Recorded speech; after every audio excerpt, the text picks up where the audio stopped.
Good afternoon and welcome to the Newsroom Hall. I'm Mary Ann Lazarski from Milwaukee PBS. I'm president of the Press Club. Happy to be here today with Congresswoman Moore. She said it's been a minute, so we're glad that we finally were able to have her here. She's nearing 2 decades in Congress, represents Wisconsin's 4th Congressional District, serving on the House Ways and Means and Joint Economic Committees. She also serves as chair of the bipartisan Congressional Caucus on Foster Youth and is a member of the House's LGBTQ Equality Caucus, it's a mouthful, Congressional Black Caucus, and the Great Lakes Caucus, along with the Democratic Steering and Policy Committee and Democratic Women's Caucus. Before we get started, of course, I have to do the thank you to our sponsors, because they're really important to this event. Thank you to our event sponsors. Our presenting sponsor is Spectrum News 1. Our supporting sponsor is We Energies. I would also like to thank our event partner, WisPolitics.com. WisPolitics.com partners with the Press Club for this luncheon as part of its ongoing event series in Milwaukee, sponsored by UW-Milwaukee, Wisconsin Academy of Global Education and Training, 1125 at Pabst, Medical College of Wisconsin, Commercial Association of Realtors, and Spectrum. I'd also like to introduce our media panel for this afternoon: AJ Bayapor from CBS 58, Julia Fellow from 620 WTMJ, and Ryan Jenkins from TMJ4 News. Now, please welcome Congresswoman Moore.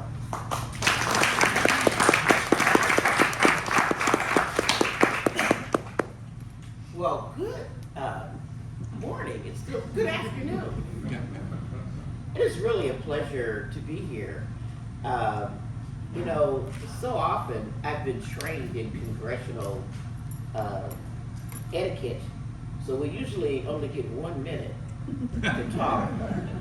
So if I, sort of go off, you can always give me the hook. I'm really not used to being able to speak for longer than 1 minute. Let me say, it's been a joy to be here. So I want to just say happy birthday to Wisconsin. Today is Wisconsin's birthday.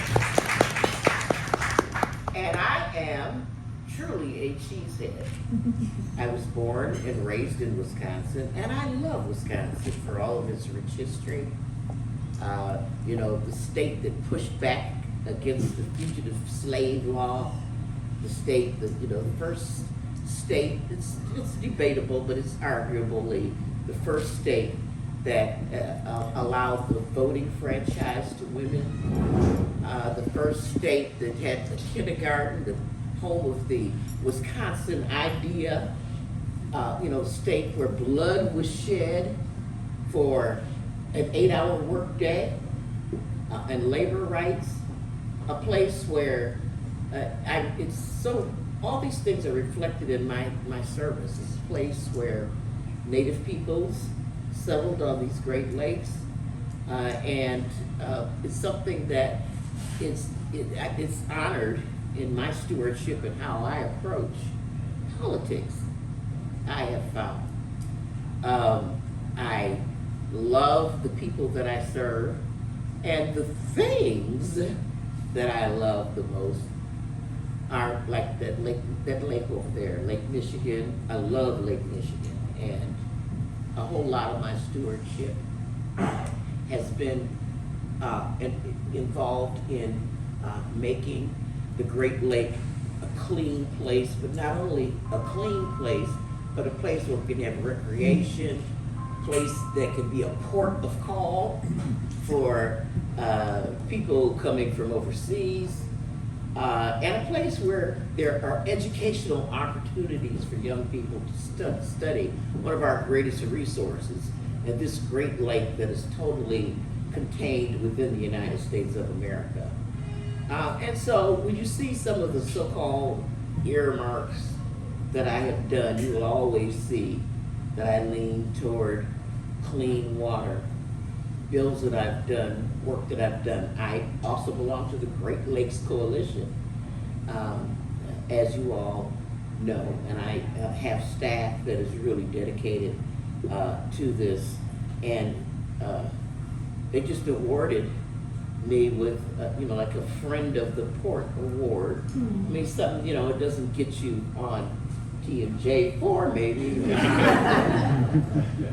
But it's something that I cherish a great deal. And I love the people, and the people that I love are people who are part of my experience as being from Wisconsin. I remember when I was first elected to the state legislature started serving in 1989. I decided that I was not going to be stereotyped as a woman or as a black person. And I was there about 10 minutes before somebody started talking about women and children before I knew it on my feet. Couldn't divest myself of who I was and what I cared about.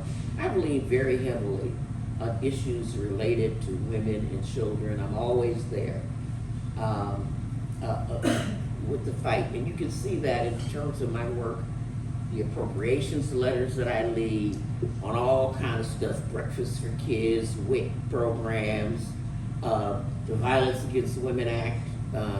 One of the things I'm most proud of is getting the Violence Against Women Act to be consistent with valuing all women, because Native women were not protected under Violence Against Women. LGBTQ women were not protected, and to be able to really get this law to lean into making sure that it protected all women. I am so proud of having been a Democrat, because I do think that as a Democrat, we have demonstrated once again that the economy is always better when Democrats are in charge. I mean, Google it, and you will see that deficits they occur during Republican administrations, and they defend these deficits by providing trillions of dollars in tax cuts to the wealthiest people, and at the expense of everybody else. Whereas, I'm so proud of having, in particular, having been a member of the 117th Congress, the Congress that just passed, where not only was I on the Ways and Means Committee, but I had the opportunity, recruited by the late, great Eddie Bernice Johnson and Nancy Pelosi, to be on the Science Committee, where we passed the Compete Act, where we passed, which was a predecessor for the bills that we have passed to make sure that the semiconductors, which we invented, by the way, in the United States, could be made here. We did so much work on I just couldn't believe the amount of stuff I was able to do for historically black colleges and universities. We don't have any here, but I was able to do something for Hispanic serving communities on the Science Committee, in addition to really leaning into the provisions of the Inflation Reduction Act, which really, according to at least 3 economists, have really reduced the deficit that has burgeoned over the years. You hear about the deficit all the time, but the Inflation Reduction Act, and particularly when you look at provisions like being able to negotiate the price of drugs. I was on a drug, thank God I'm not needed, so I'm not on it right now, but I was on a drug for my cancer that cost $18,000 a month. That's one of the 10 drugs that's being negotiated now. The bipartisan, and I hate to call it bipartisan since nobody from this state on the Republican side voted for it, so I always sort of stutter when I say that bipartisan part. Infrastructure bill, and you see all these orange cones. Look at it, just look out the window. That's not hope. I know you thought that was a traffic obstruction when you drove up to the orange barricade this morning and cursed it. That's money. Those are jobs. And I'm so happy that Milwaukee has been designated as a workforce hub, which means we've gotten extra monies from the federal government. And so we've got stuff like our black plumbing company, I think it's called Heroes Plumbing, who is hiring African-American men, among others, to dig up all these lead pipes, something that has kept me awake at night. Nightmares that I have had about these lead pipes. And think about it. I mean, we got African Americans who are own the company, helping business, hiring people who might not have had an opportunity. Project that would have taken 70 years to complete. Now we're going to be able to do it within a decade, and for a decade, we're going to have some BMWs, y'all. Some black men working. And I have been out to visit places where we're going to be making electric charging stations. The county in which I was born, Racine County, you remember how we got outfoxed in Con, with Foxconn? And President Biden just recently came, and I don't know if he used the same gold shovels that the former president did, but really broke ground for an initiative with Microsoft. They got excellent community college training in Racine County, Kenosha County. And people can commute from Milwaukee. We're finally going to have at least 2,300 construction jobs and then permanent jobs where people can have it's just amazing. I can feel the tug. I can almost hear the gavel here as I hurry to a close, as they say in the Baptist church. But I just want to say that I love being a member of Congress.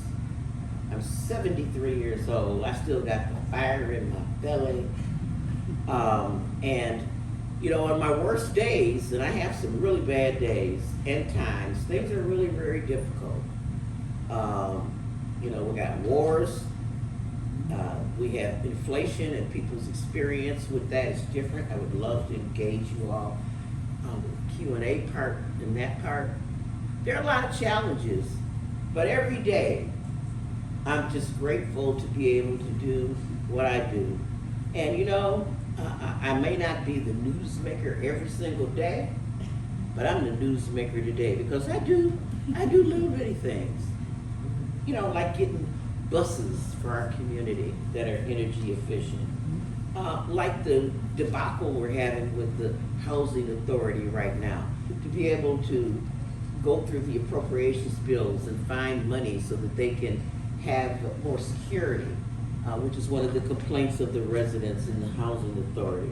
To be able to give money to Sojourner Truth Peace House Center for women who are experiencing domestic violence. You know, Marquette University's engineering program, and programs to provide first-generation Hispanic students with resources. I'm proud. It all reflects who I am. I have an organizing principle, you know, that, hey, if I can help some corporation, some business, some rich person, great, as long as it matches up with my values to have the least, the lost, and the left behind. We got something going when we can do that. Thank you so much, and I will yield to the panel.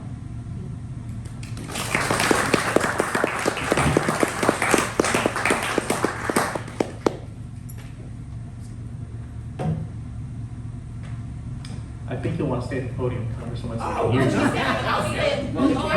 Yeah. I can stay at the podium. Yeah. I can do that. I want to make sure everyone can hear you and all the cameras can see you. Oh, okay. I'm the newsmaker of the day. You know. Congressman, appreciate your time. Thank you for joining us this afternoon. Tomorrow, the Milwaukee Public Schools Board will take its final vote on the upcoming budget. The district is projected to get more than $200 million in federal aid. Recently, its federal funding for the Head Start program was suspended and is at risk of being lost altogether because of repeated incidents jeopardizing the safety of children. What do you tell any of your constituents who worry MPS's current leadership is not the best stewards of that federal taxpayer money? Well, at age 73, I can tell you that I've benefited from a marvelous, wonderful Milwaukee public school system.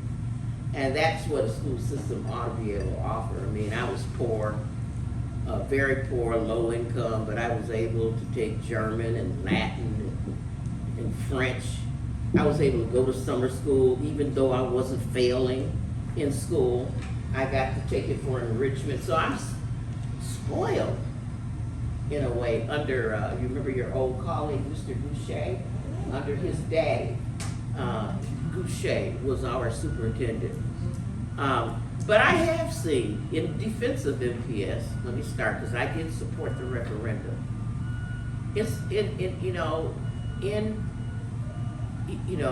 In all fairness, MPS has been stricken for years and years and years with attempts by private efforts to gouge and take away resources from the school that they have needed. Now, I don't know if this is why their books, as we stand here, Milwaukee Public Schools books and audits are not appropriately done. Everybody, this is the bare minimum that you have to do when you're a business.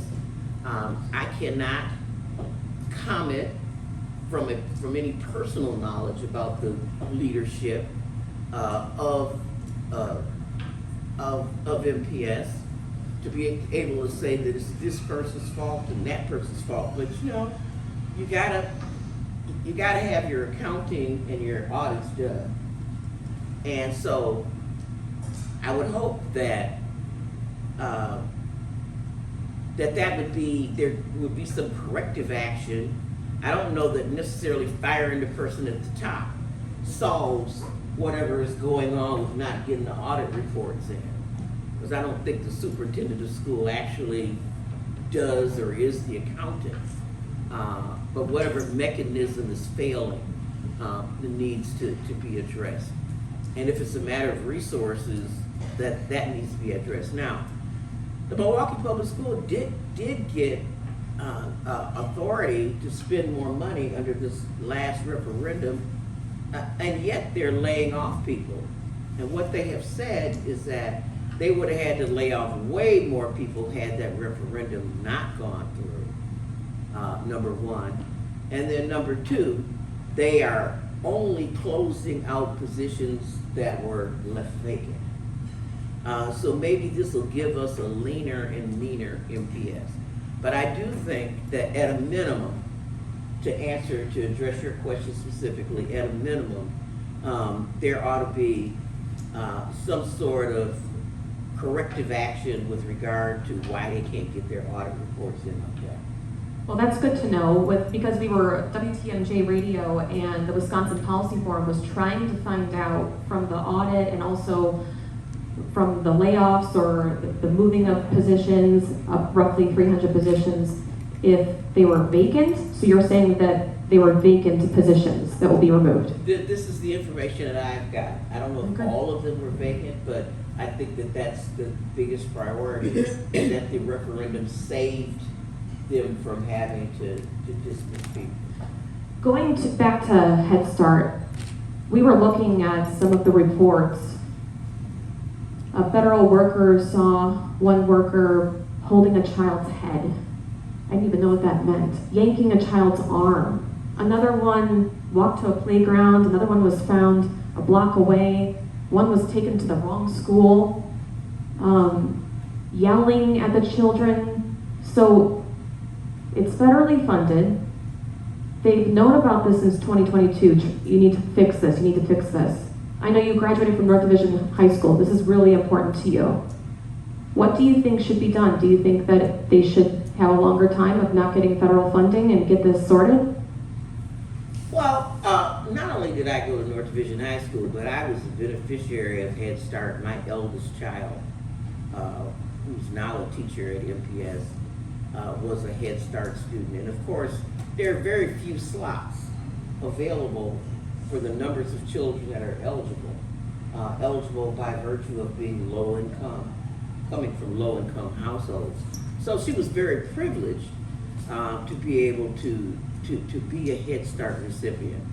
You know, and Head Start is just like anything else. I mean, I think that there is an optimum number of students and student-teacher ratio that has to be observed. You know, when you're grabbing kids and yelling at them, you know, a lot of times, you know, that could be because you're like old Mother Hubbard trying to, you know, take care of too many children.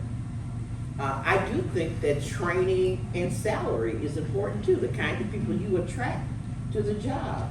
My sister Jackie, God rest her soul, was a Head Start teacher, but she was somebody that went to UWM and took classes, learned different childhood methodologies. You know, she was someone who was, not only was she a mother of 6, which was an important to her with regard to choosing what to do, but she was somebody that had some training. And I think that I have worked very diligently to try to upgrade the workforce qualifications of people who take on these jobs. Now, with regard to what's going to happen to MPS, it is very likely, from what I see, I know numbers of vendors like Next Door Foundation, which we're all familiar with, other 501c3 organizations are standing in the wait as we wait to hear what's going to happen to the Head Start slots to pick up the pieces from MPS. And so I would suspect that the MPS Head Start programming is going to be broken up and spread out. I don't know, what I don't know is if there are any MPS programs that separate from the overall program deserves to be re-upped. This is what I don't know. And I know several of the vendors have contacted our office trying to find out what's going to happen, and I don't know the answer to that. But it is totally unconscionable that there would be no providers for Head Start in the city of Milwaukee. Congresswoman, I want to ask you about something that you kind of referred to as a debacle happening right now with Milwaukee's Housing Authority. Obviously, HUD has required the Housing Authority to outsource its Section 8 voucher program. And so I want to ask you, what are you doing and what is your office doing to ensure that the office, HACM, is still running efficiently and that the residents have a safe place to live? And the second part of the question is, how would you respond to viewers who have reached out to TMJ4 News concerned about the transparency from the top, from HACM leadership? Well, I'll just tell you that the HACM is having a very hard time now attracting and recruiting members who are willing to serve on the board of directors. That's a leadership problem. I do know that there have been proposals floated to restructure the board to make sure that there are more resident representation on the board as well.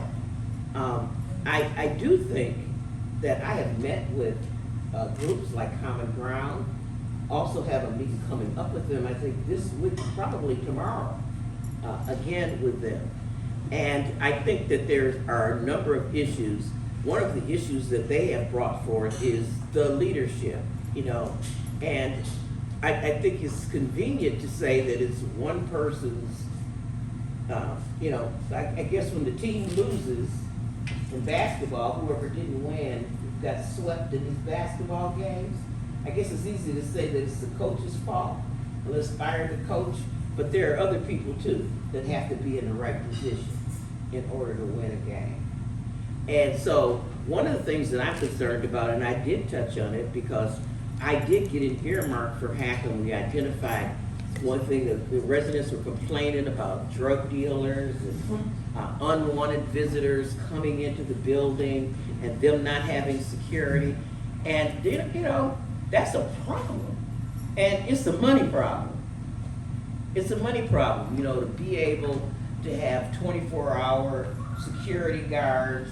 I put, my earmark was for electronic technology, to look at the hallways and the common areas, to try to do that. And so one of the things is that I think we have to look at all elements of that. Another thing that I learned was that there was a tremendous amount of turnover of personnel in Hackham, particularly during and around COVID, and that has not they have not re-upped. They're having a hard time finding personnel. And so, you know, I think that all of these things have got to be part of the formula for getting Hackham straight, including recruiting board members, looking at the top leadership, making sure the financial resources are there. There was a, you know, I don't disagree with outsourcing some of the work, and that's also a money issue. So the public housing is a tremendous resource in any city, and in Milwaukee. We're in a place where the rent is too damn high, y'all. And we should not subject our citizens who are elderly or disabled to vermin and to drug dealers and other sort of things that are going on to the building. We have to get to the bottom of this. I've met with HUD, and I will continue to listen and to do what I can in my position to support Hackham being the best that they can be. You mentioned that you can't necessarily fire the coach every time a team loses, but when teams lose, coaches do get fired, GMs do get fired, and under Willie Hines' leadership, HUD criticized Hackham for sloppy bookkeeping, things like people's social security numbers out in the open where anyone can see them. If that is happening and you're pointing to money and additional resources you've secured for them, why should the public have faith that this current group of leadership will responsibly use that money and get results? Well, I'm not saying that, you know, I'm not a part of the internal examination. I think HUD has visited with Willie Hines, the mayor, as they are the people that still have confidence with him, and they've worked on remediation plans. I think when I've talked to some groups, they're determined that that's the only solution. That they, you know, even when there's progress made toward remediating some of these problems, when you ask them, well, what about this problem that seems to have been remediated? They continue to refer to their desire to have Willie Hines fired. So, I mean, I'm not the firing agent for Willie Hines. I do think that his leadership is important. His relationships with his managers inside ought to be examined. And I do think that, you know, if anybody has a magic wand, I mean, it's almost like having a magic wand. I mean, if you fire the person at the top, is the House of Authority gonna be okay tomorrow? You know, and if that could happen, then certainly everybody would go along with that as a solution. I appreciated an interview years ago when you were flying back from Washington, D.C. They were asking about your relationship with the former Speaker of the House, Paul Ryan. You said, yeah, we fly back all the time, and he carries my luggage out of the airplane. He made headlines saying he is not going to vote for Donald Trump. What is your thoughts on that? And you've had his ear for hours on the airplane back and forth. Can you tell me behind the scenes what's going on now that he's not a political figure? I sure miss him when I get on the plane and I don't have anybody. Let me just say this, you know, I am for the very first time working against a Republican candidate in the 1st Congressional District because I had so much respect for Paul, even though I didn't agree with anything that he said or did, practically, because I had such respect for him, because of his sincerity, his digging deep into issues, being issue-oriented, and and he left, I think, in order just to save his reputation. I don't know if he wants or is interested in any future in the Republican Party. I haven't had that conversation with him. But I know that his own personal integrity was important to him. And that's why he left. So much of what we're going through right now, it's a disgrace. To see people that you would love to respect just sort of withering to lies, to the people who got 94 indictments against them. I ain't trying to judge him, but when you sexually assault people, you lose me real quick. I'm like done at that point. But to see people in knots trying to support him, and then they catch me in the bathroom, the women do, to try to explain to me how they're not one of the crazy ones. But they continue to vote along these lines because they're afraid of primaries. They think that their position, they're getting reelected is the most important thing that can happen. And I feel sorry for them for having such low self-esteem. Obviously, we just honored Memorial Day, and that is the unofficial start to summer, which is good news for most of us. But when I talk with my sources who are violence interrupters or law enforcement sources, they also acknowledge the reality that this is a time of year where we see violence, obviously, in very high numbers. And so I'm wondering, from your seat, from your perspective, what's being done at the federal level to help cities like Milwaukee combat violence and make sure that our communities and our neighborhoods are safe, not only gun violence, but also domestic violence, traffic violence, all of the things that we really see unfortunately ramp up when the warmer months come around and there's more people outside, if you will. I just think jobs programs really are the number one tactic against sort of youth violence. But in addition to that, every year, and I've gotten some of this in various places, it was in the George Floyd Justice Bill, in various other pieces of legislation, appropriations bills that have been put out there to provide monies to our city, counties, offices of violence interruption. And I think that's really important, to engage with young people before they get to be a part of the criminal justice system. I've done earmarks and stuff for Boys and Girls Club. I think engagement is really important for young people. I think they need to make money. They need to be engaged. I recently talked to the police department. They're going to bring back midnight basketball. We're going to know where the boys are at midnight, and where the boys are, the girls will be. I think that we can't ignore, all of us have been young. I'm only 73. It hasn't been that long since I was young.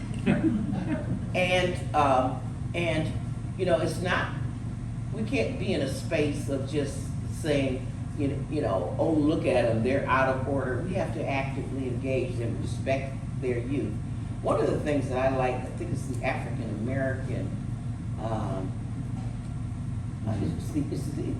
American, Chamber of Commerce is doing a project maybe on Fleet Street in that area to really put together some of the resources that have not been part of the community, like a video game place, place where kids can skate, the skating rink. I know that the city of the village of Brown Deer, they say that they've done market studies, and they've figured out that there's not enough recreation around here for young people. They want to bring skating rinks back and other things where kids will have something to do. And I think that that's positive. Well, the You- easy questions are coming soon, right? You, well, you did say you wanted to talk about inflation. Yeah, let's do it. So, this may have come up in a conversation or two. I suspect that Milwaukee is one of the key communities when it comes to determining the 2024 presidential election. What would you personally say to specifically an African American voter? Democrats are trying to ensure that they can keep in the fold. And that voter says, Congresswoman, the GDP might be promising. There may be good overall trends, but here's what I know. When I go to the store, everything costs a lot more. And while the inflation rate may have slowed, those price hikes are still there from 2 years ago. What'd you tell the voter who says, that's the first thing that comes to mind when I ask, am I better off than I was 4 years ago? Well, 4 years ago, you were dying and getting evicted and you lost your job. I want to remind you of what was really happening to you 4 years ago. I know I had a son, both my sons were in the ICU. One was on a ventilator for a week and had long COVID. So I know what you were doing 4 years ago.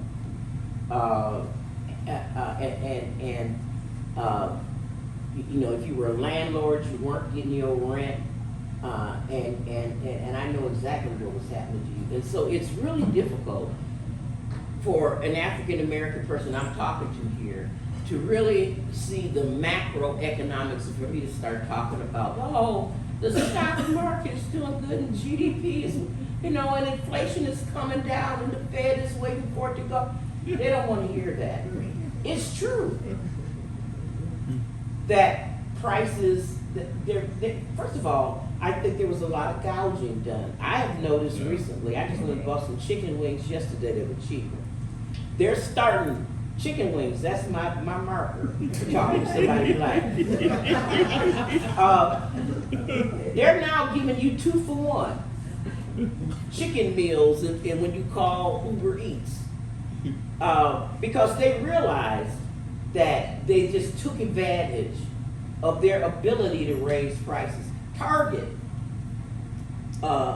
Aldi's, these places where low wage, low income people shop, they have gotten the message because people have spoken with their feet. They have walked away from buying as many groceries. They're bringing their prices down. So the market forces are working. I would say to people, look, tie a knot and hang on, y'all. Because, look at what'll happen if other people are elected. First of all, inflation is not something that happened in Milwaukee. It happened in London. It happened in, everywhere where Ukraine was shipping food, Egypt, all over the world. And we got the best economy in the world.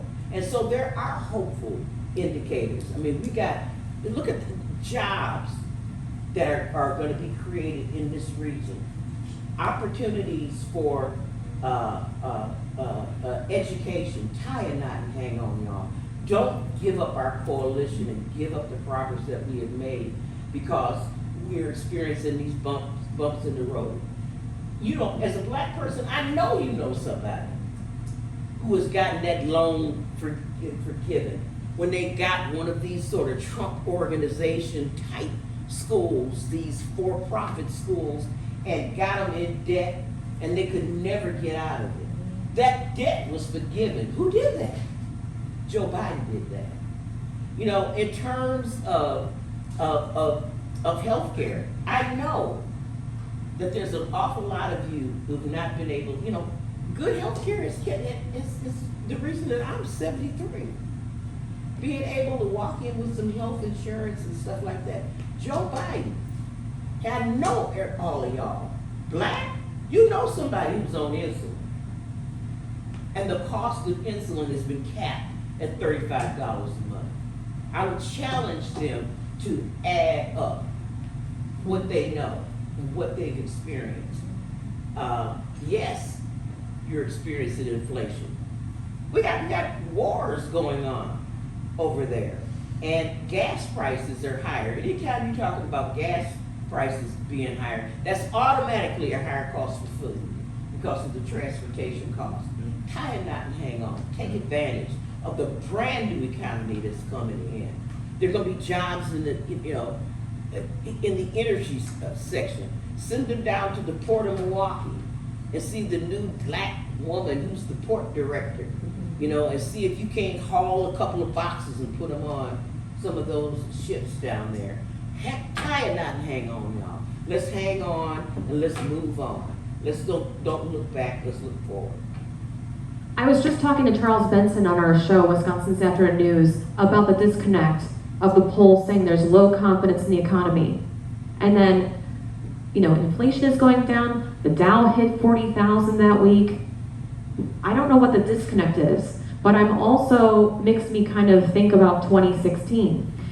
If Hillary Clinton would have had 100,000 more voters like it was in 2012 that Obama had, she would have taken Wisconsin. So what does Biden and Kamala Harris need to do to win Wisconsin and get on message? Well, you mentioned Hillary Clinton. Love me some Hillary Clinton. And what comes to mind is one of the things that she said, and I reflected on too. If you're not gonna vote, or you're gonna vote third party or something because you're mad, or because you're angry, or because you're feeling some kind of way, if Donald Trump appeals to you because he's brutal and he wants to be a dictator on first day one, and that's and you just mad because you just want to be mad, or you mad because you think I want you to think about how you're gonna feel the Wednesday after the election. When there's gonna be a Muslim ban. When that if you care about the kids in Gaza, that people are already criticizing Joe Biden for trying to negotiate a settlement and trying to tell Netanyahu and his right-wing cabinet that they need to stop just carpet bombing people, that the former president and all his acolytes would go further than that. If you're mad, if you're not mad about losing personal autonomy and abortion rights, if you're not mad about that, then okay, please understand that these people Trump has said he is proud of having stacked the Supreme Court. If you're mad about the rent costing too much and not having housing, think about who is it that has tried, who is proposing and working now on more low-income housing sort of strategies, and who gave all that money to the wealthiest people, $2 trillion, most of it in sort of real estate sort of deals. If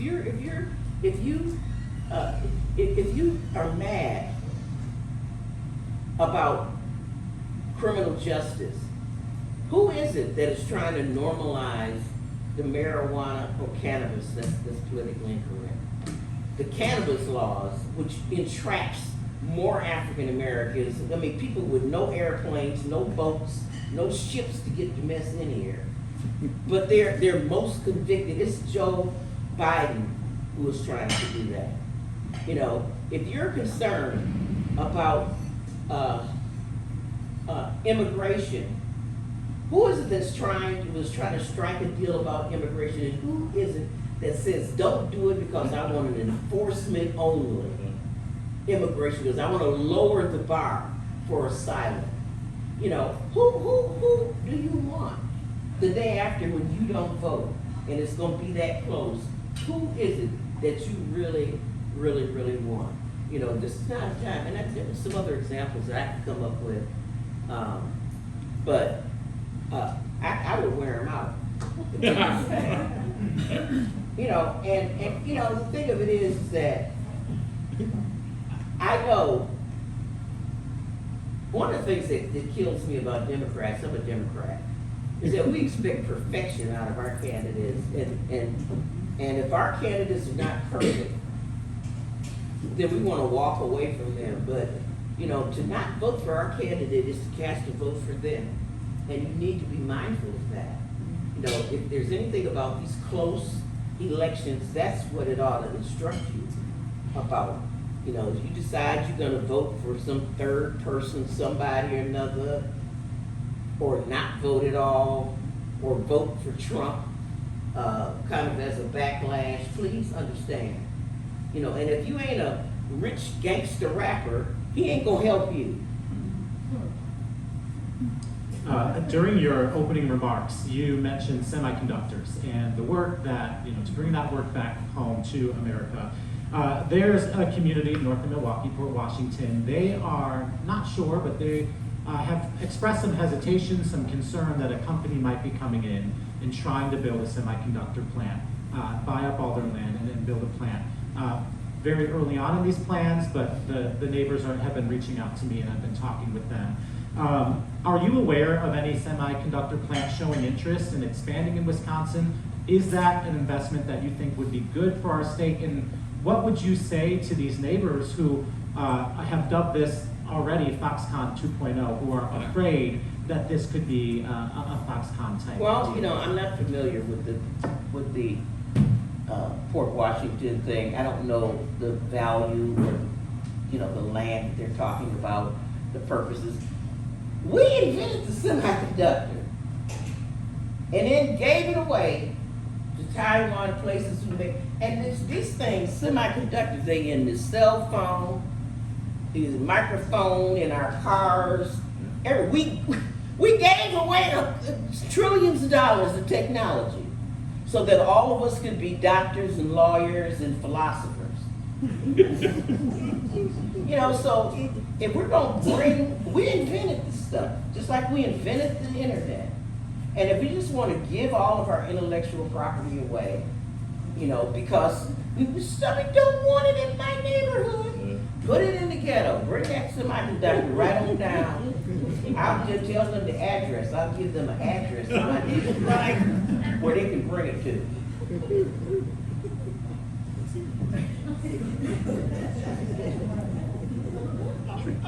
You want the address?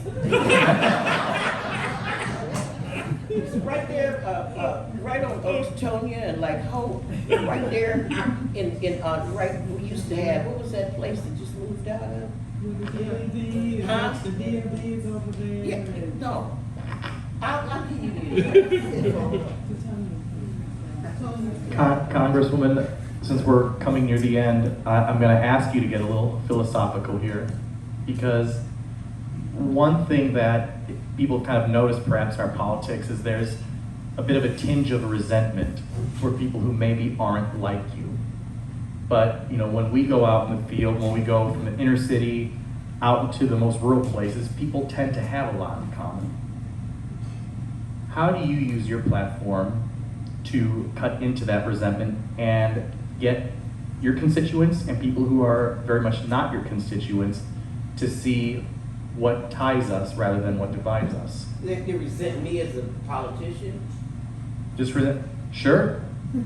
Well, They, inner city and rural folks tend to not trust government. right.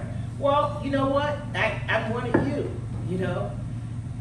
When I ran for Congress, you know, there were plenty of advisors who said, Gwen, don't do it. You got a safe seat in the state Senate.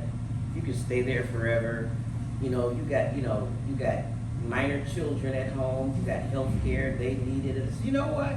If all these people don't have health care, I can put myself at risk and not have it too. I have an island of income in a sea of need. You know, I have neighbors and friends and family. I'm close to the ground on how much food costs because of the numbers of people that I feed and I take care of and I house and I look after.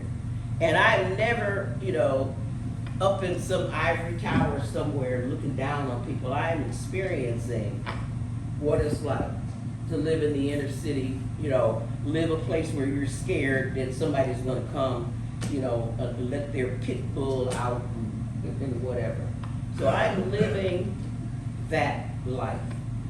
And you know, so when you look at my organizing principle and you see who I care about, you know, when I come up with an earmark You know, it's not from people who go give me a donation.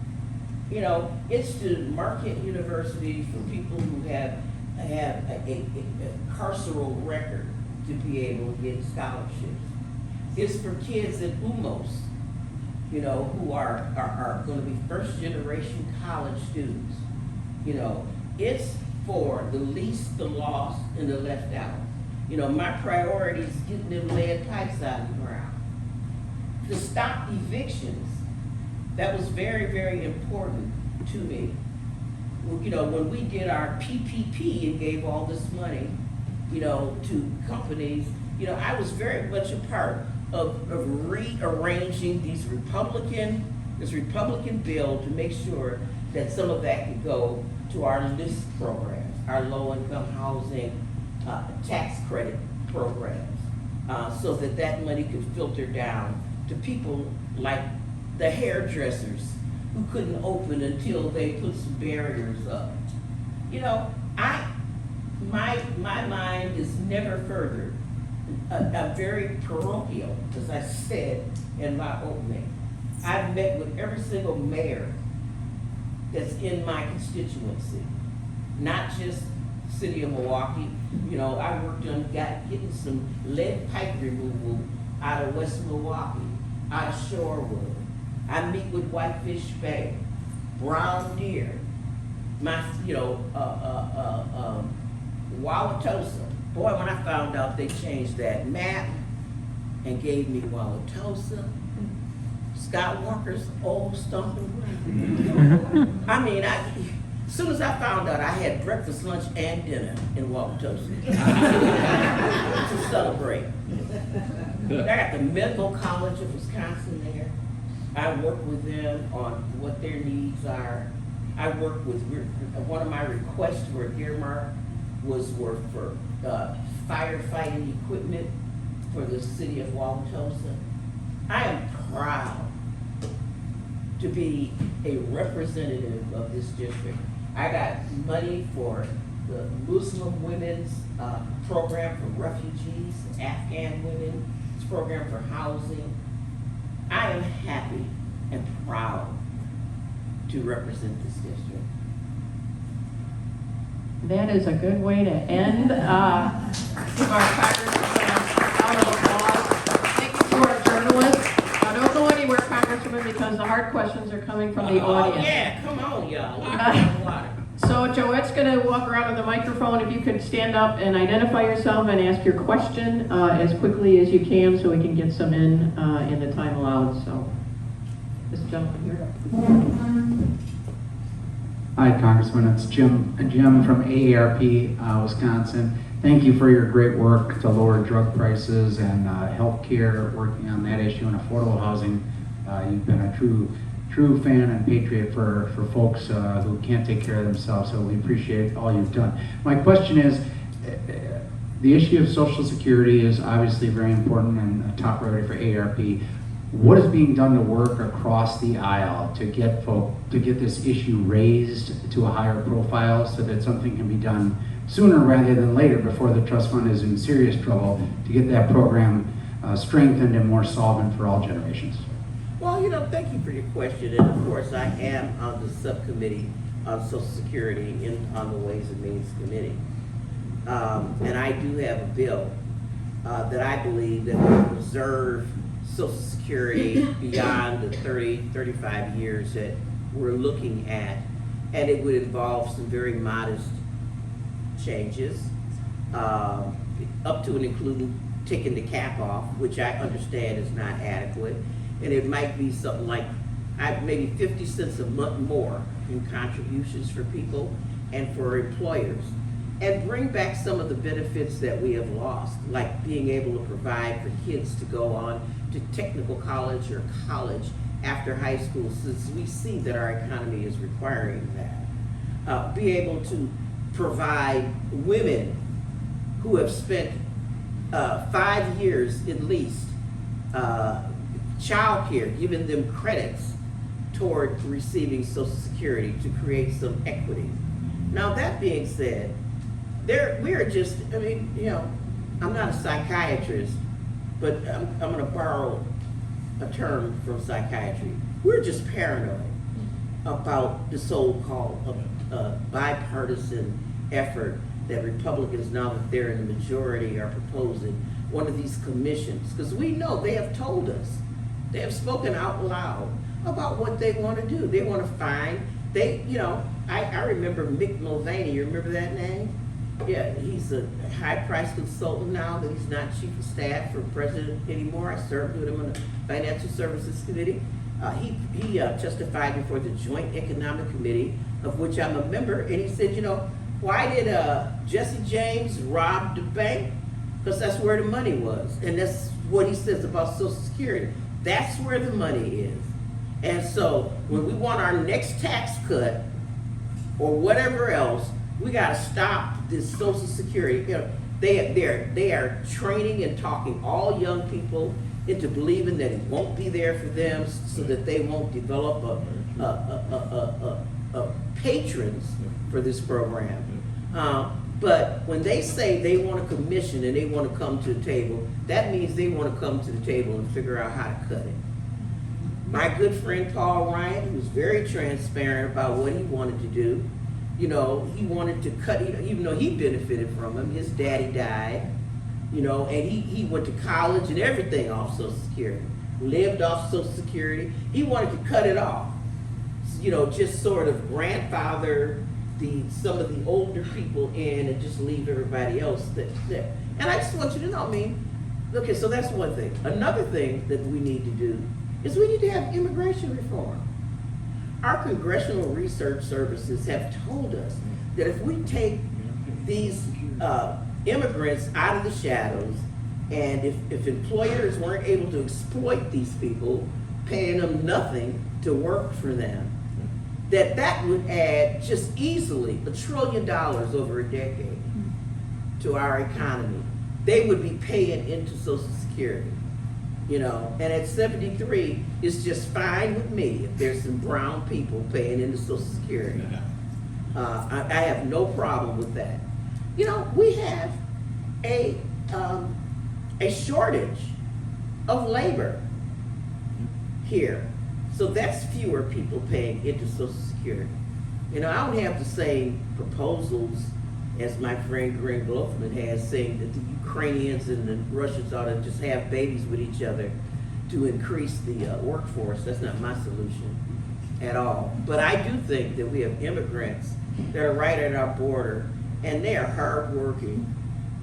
Many of them, we have dreamers, low-hanging fruit, just to provide them with the citizenship. And we've already raised them, we've educated them. Why not be able to use their talent in our economy? So I am all for saving Social Security, but I don't want to save it with the Republicans' current proposals on the table. Next question. Thank you. Hi, I'm Anita Straw McDonald, and I'm an advocate for the Alzheimer's Association. So I just have a question for you. I'm going to read it because I want to make sure I get it right. Addressing Alzheimer's disease and related dementia is very important to me because my sister just passed away 2 months ago from dementia. Her name was Darlene Strong, and she suffered for 12 I know Darlene Strong. I know you do. Went to Dorothy Bishop. Yes, we did. Yes, you did, and she passed away. She suffered with dementia for 12 years. I did not know this. Yes. Therefore, I'm concerned about research funding for dementia. Can you provide an update on the status of the next federal budget and share your thoughts on investing in research for this costly disease that would really affect the African American community as well? I can tell you that I have no idea if that funding is even close to being adequate for the scale of the problem. I've got now Darlene Strong. I mean, I have numbers of friends, very brilliant women that I have known in my lifetime who are suffering from Alzheimer's now. It's something that we're all going to be dealing with personally or somebody that we know. And so obviously the research and the funding on this is going to be important. I have, one of the things that has come across my desk has been drugs, and that's an energy and commerce jurisdiction. But there have been drugs that only temporarily help people. I have had people call up and really pour their heart out to me with regard to authorizing drugs again, and that's the FDA that does that, because they're so, and you must know, but Darlene, you're just so frantic, and it's so painful to see people dying right in front of you and losing themselves in front of you. And so I don't know the number. You're welcome to call me or anybody. I don't know the number, but I doubt that the number is consistent with the scale of the problem.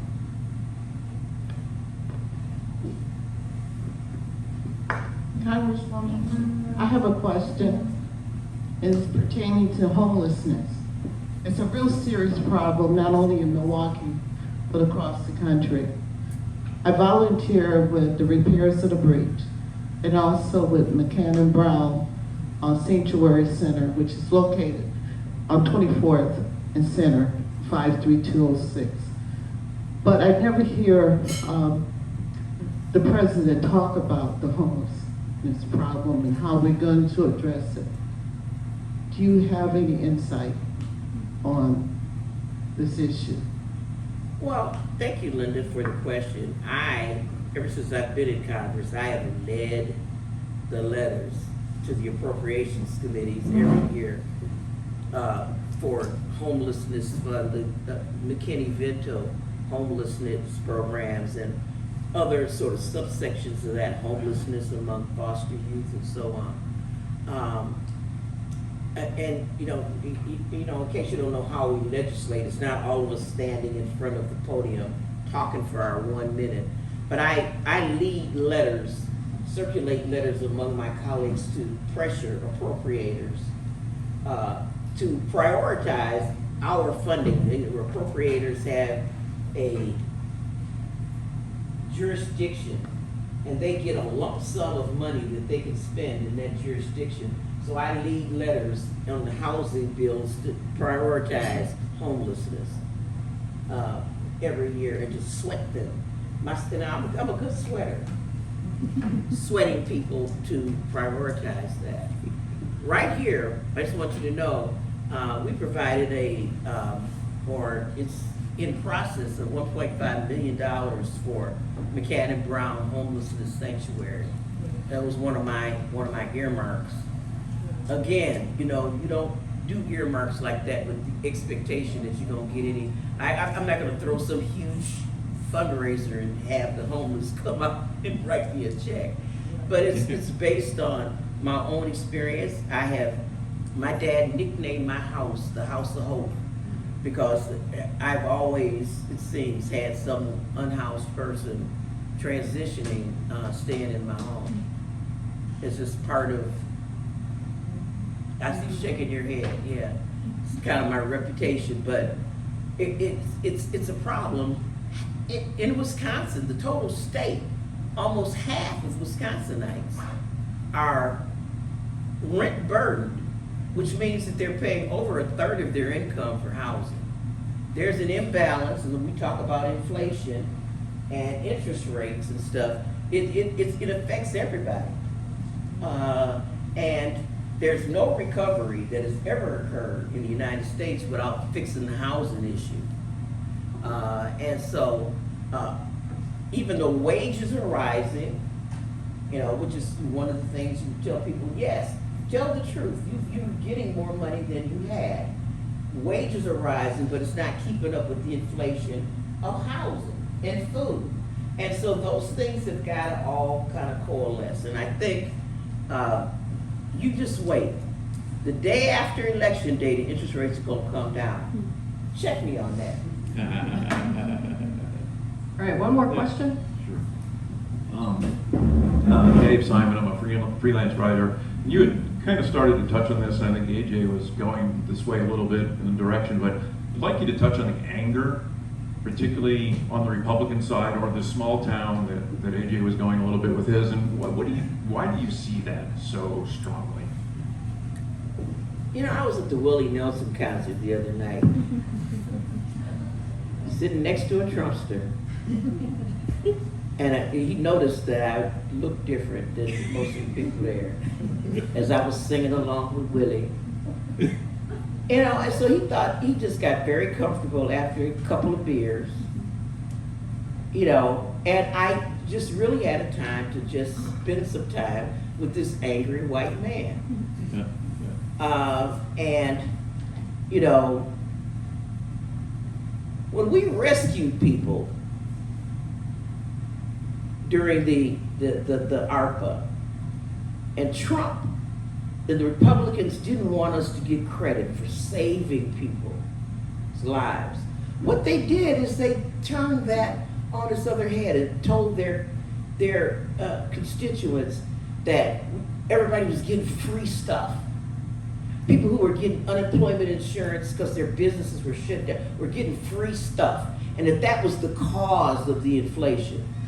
You know, this $2 trillion we gave to the wealthiest people, and they used it for stock buyback. Oh, that didn't cause the inflation. No, what caused it was that we gave, you know, you some food stamps, and you went and fed your kids with it, and spent every single penny, put it back in the economy at $1.75 for every dollar we gave you. Every penny we gave you went to your landlord to restore them.